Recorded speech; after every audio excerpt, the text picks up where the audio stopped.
சொரக்காய் கூட்டு. இது சாப்பிட்றதால என்னென்ன நமக்கு பயன்?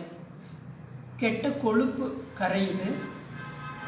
ஒபியாக இருக்கிறவங்க வாரம் 2 முறை, அதாவது உங்களோட கையில் அரிஞ்சது 2 கைப்பிடி, 3 மாதத்தில் 1.5 to 2 கிலோ குறையும் எடை. அவ்வளவுதான் குறையுமா அப்படின்னா, உங்களுக்கு முதல்ல எடை ஏறாமல் இருக்கேன், அதே உங்களுக்கு ஒரு ப்ளஸ்ஸு. கண்டிப்பாக அதோட எடையுமே குறையும். அதுபோல் வயிற்று புண் இருக்கிறவங்களுக்கு, அது தொண்டையில் இருக்கலாம், குடலில் இருக்கலாம், உங்களுக்கு அந்த அப்டமினல் வயிறில் இருக்கலாம், மலை வாயில் இருக்கலாம், அந்த எரிச்சல் உங்களுக்கு உணர்வீங்க. அதுபோல் மலச்சிக்கல் இருக்கிறவங்களுக்கு எல்லாமே, அல்சருக்காக நீங்கள் மாத்திரை மருந்து எடுத்துக்கிறவங்க கூட உங்களோட டாக்டர் அந்த மில்லிகிராமை கம்மி பண்ணுவார் அந்த அளவுக்கு. அடுத்தது நீரிழிவு. நீரிழிவு நோய்க்கு இது ஒரு உன்னதமான மருந்து, நல்லா கட்டுப்படும். வாரம் 2 முறை நீங்கள் சொரக்காயை வாங்கிட்டு வந்து வச்சுருங்க. அப்போ அதை வந்து ரொட்டீனாக ஒரு மாத்திரை போல், நீங்கள் எப்படி மாசானா ஒரு மாத்திரை வாங்குவீங்களோ அது போல் வாரானா 2 காயை வச்சுருங்க. அப்போ வீட்டில் இருக்கவங்க அது கண்டிப்பாக வாங்கிட்டு வந்ததால் செஞ்சுருவாங்க. அதே போல் நரம்புகள் வீக்காகி இருக்குது, அது எதனால் வேணால் இருக்குது. அந்த நரம்பு வந்து உங்களுக்கு தூக்கத்தை கெடுக்குது, ஒரு பயத்தை, அமானுஷ்ய பயங்களை கொடுக்கறது. இப்போ நிறைய பேர் நம்ம பார்த்துருக்கோம், ஒரு மனப்பதட்டம், ஒரு இருட்டை கண்டா பயம், யாரோ எனக்கு ஏதோ பகை, ஏதோ ஒரு டெலிபதியில் எனக்கு வந்து ஒரு கெடுதல் நினைக்கிறாங்க, அது போலெல்லாம் இருக்கிறதெல்லாம் அந்த நரம்புகளுக்கும் அந்த எண்ணங்களுக்கும் சம்பந்தம் இருக்கிறது. அந்த நரம்பை வலுவாக்கக்கூடியது இந்த சொரக்காயில் இருக்குது. அதுபோல் கால், அந்த நரம்பு பிரச்சனையினால கால் அங்கங்கே வீங்கிக்குது. அது டாக்டர்கிட்ட சொன்னால் கொஞ்சம் மருந்து மாத்திரை தராரு, கொஞ்சம் நடக்க சொல்கிறாரு.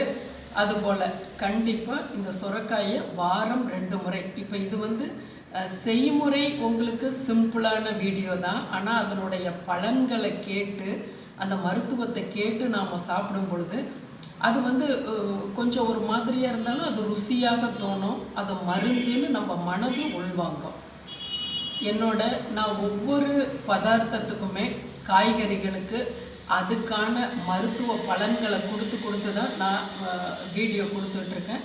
கண்டிப்பாக எப்போ உங்களுக்கு அந்த ஒரு பாரம்பரிய விஷயங்களையும் காய்கறிகளோட மகத்துவத்தையும் தெரிஞ்சுக்கணுங்கும்போது கண்டிப்பாக அருணா சமையலறையை தட்ட மறந்துடாதீங்க. அருணா சமையலறை சேனலை சப்ஸ்கிரைப் பண்ணுங்கள், ஷேர் பண்ணுங்கள். 2 சொரக்காய் இருக்குது. குண்டு சொரக்காய் ரொம்ப மருத்துவ பலனை கொண்டது. எது கிடைக்குதோ அதை எடுத்துக்குவோம். இப்போ இந்த அளவு சொரக்காய் அளவுகளை நம்ம இப்போ எடுக்கிறோம். 2 டேபிள் ஸ்பூன் துவரம்பருப்பை 1/2 மணி நேரம் ஊற வச்சு ஒரு குக்கரில் சேர்த்துக்கிறோம். சொரக்காயோட மேல் தோலை எடுத்துகிட்டு அதை கூட நீங்கள் சட்னி செய்யுங்க, அதில் நிறைய ஃபைபர் இருக்குது. துவையல் செய்யுங்க. இந்த காயை மேல் தோலை எடுத்துகிட்டு போட்டுக்கிறோம். பச்சை மிளகா 1, சிறு வெங்காயம் ஒரு 15 வெங்காயத்தை 2 வெட்டி சேர்த்துக்கலாம், இல்லைன்னா பெரிய வெங்காயம் 1 சேர்த்துக்கலாம். தக்காளி 2, புளி 1 சொலை, ஒரு 2 சொலை, உப்பு, மஞ்சப்பொடி, நல்லா இப்படி நிரவி கொடுத்து கொஞ்சமாக தண்ணி, 1/4 டம்ளர் கம்மியாக போட்டு 2 விசில் விட்டு எடுத்துருவோம். அந்த தண்ணியை கொஞ்சமாக இருத்து வச்சுட்டு நீங்கள் மத்தால் கடையும் போது திரும்பவும் அந்த தண்ணியை நம்ம சேர்த்துக்கலாம். பருப்பு போடுறதால நல்ல கிரேவி கன்சிஸ்டன்சியே இருக்கும். இப்போ பூண்டு 4 பல் தட்டி வச்சுருக்கேன், மிளகு தட்டி வச்சுருக்கேன், ஜீரகம், வரமிளகாய், கருவேப்பிலை. முதல்ல கடுகு உளுந்து தாளித்து வந்தோன்னே தட்டி வச்ச பூண்டை போட்டு நல்லா ஃப்ரை ஆனதுக்கப்புறமா வரமிளகாய், மற்ற ஜீரகம், மிளகு, கருவேப்பிலை எல்லாமே தாளித்து கொஞ்சம் பெருங்காயம் போட்டு இந்த கலவையில் கலந்து கொடுத்துடலாம். சாதத்தில் நல்லெண்ணெய் விட்டு பிசைஞ்சு சாப்பிடும்போது அட்டகாசமாக இருக்கும். மருத்துவ பலன்களை நினச்சிக்கிட்டே நீங்கள் சாப்பிடும்போது உங்களுக்கு இதனுடைய மகத்துவம் தெரிஞ்சு சாப்பிடுவீங்க. வாழ்வோம் என்றும் நலமுடன்.